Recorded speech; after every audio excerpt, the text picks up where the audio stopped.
టీవీ45 news కి స్వాగతం. 60 లక్షల రూపాయలు యూజీసీ నిధులతో నిర్మించిన బాలికల వసతి గృహాన్ని ప్రారంభించిన ఎమ్మెల్యే బండారు సత్యానందరావు. కొత్తపేట విశ్వకవి వేమన డిగ్రీ కళాశాల ఆవరణంలో 60 లక్షల రూపాయల యూజీసీ నిధులతో నిర్మించిన బాలికల వసతి గృహాన్ని ప్రారంభించిన ఎమ్మెల్యే బండారు సత్యానందరావు ప్రారంభించారు.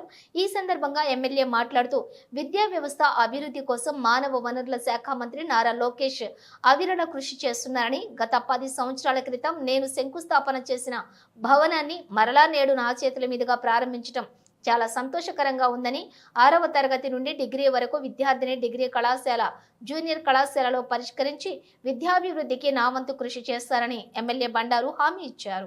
ఈ రోజు జాతీయ ఓటర్ల దినోత్సవం. భారత రాజ్యాంగ నిర్మాత డాక్టర్ బిఆర్ అంబేద్కర్ కల్పించిన ఓటు హక్కు మంచి పరిపాలన పాలకులను ఎన్నుకోవడానికి ఉపయోగపడుతుందని, ప్రతి ఒక్కరూ 18 సంవత్సరాలు నిండిన యువత రాజ్యాంగపరమైనటువంటి ఓటును నమోదు చేసుకోవాలని ఎమ్మెల్యే బండారు సత్యానందరావు కోరారు. ఈ కార్యక్రమంలోని విద్యార్థులు, కూటమి నాయకులు పాల్గొన్నారు.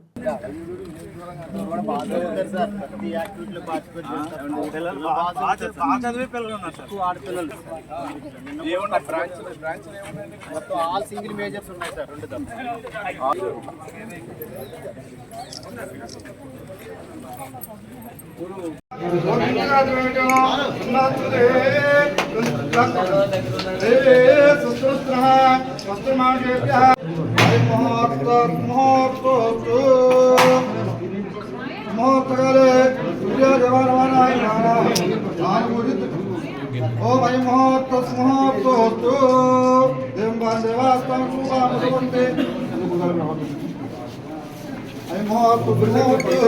దిగుమర్తి ఏసయ్య బిళ్ళకురి విలేజ్ పిఎస్ నెంబర్ 184. ముందుగా బాలికల వసతి గృహాన్ని ప్రారంభించుకుని నేటి కార్యక్రమంలో పాలు పంచుకోవటం, ఈ కార్యక్రమానికి అధ్యక్షత వహించినటువంటి మన రెవెన్యూ డివిజనల్ అధికారి వారు శ్రీ శ్రీకర్ గారు, స్థానిక ఎంపీపీ గారు గంగాధర్. ఇష్టం బంద్ చేస్తే అంతా బాగుంటుంది, కానీ దాన్ని నడవనివ్వని బాధ్యత నడవనివ్వని పరిస్థితి కూడా మనలోనే ఉంది. ఆ విధంగా కాకుండా రాజ్యాంగానికి లోబడి పనిచేసేలా ప్రతి ఒక్కరూ తయారు కావాలని కూడా రేపు రాజ్యాంగ దినోత్సవం, రేపు గణతంత్ర దినోత్సవం రేపు జరుపుకుంటూ ఉన్నాం. ఆ సందర్భంగా కోరుకుంటూ ప్రతి ఒక్కరు కూడా భాగస్వాములు అవ్వాలని కోరుకుంటూ మరి ఈనాటి ఈ కార్యక్రమానికి నన్ను ఆహ్వానించి ఈ అవకాశం ఇచ్చిన అందరికీ నా కృతజ్ఞతలు, మీ ప్రిన్సిపాల్ గారికి నా కృతజ్ఞతలు తెలియజేసుకుంటూ మేము సెలవు తీసుకుంటాం. కానీ మనం రాజ్యాంగానికి లోబడి మనం పనిచేయకపోవడం వల్ల, అంబేద్కర్ ఇచ్చిన రాజ్యాంగం గొప్పదే, కానీ రాజ్యాంగాన్ని అనుసరించి మనం నడవక మనం చేసే తప్పిదాలు, పాలకులు చేసే తప్పిదాలు ఈనాడు మన వ్యవస్థని భ్రష్టు పట్టిస్తూ ఉన్నాయి. ఆ లోపభూయిష్టాలన్నీ సరి చేసుకుని రాజ్యాంగం కల్పించిన ప్రకారం మనం అందరం పనిచేస్తే, అన్ని వ్యవస్థలు సక్రమంగా నడిస్తే చక్కగా మనం ముందెళ్తాం.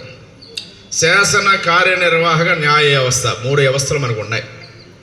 3 వ్యవస్థలు ఇదే ప్రతిపత్తి దాని ప్రకారం నడవగలిగినప్పుడు ఈనాడు ఎంత పోటీ పడితే అంత ముందుకెళ్ళగలరు తప్ప పోటీ పడకపోతే ఎదరికి వెళ్ళలేరు. ఎందుకంటే కంప్యూటర్ టెక్నాలజీ పెరిగింది, కంప్యూటర్స్ అయిపోయాయి, ఇంకా ఆర్టిఫిషియల్ ఇంటెలిజెన్స్ వస్తుంది, ఏఐ వస్తుంది. భవిష్యత్తు అంతా ఏఐ, ఇది ఆర్టిఫిషియల్ ఇంటెలిజెన్స్దే.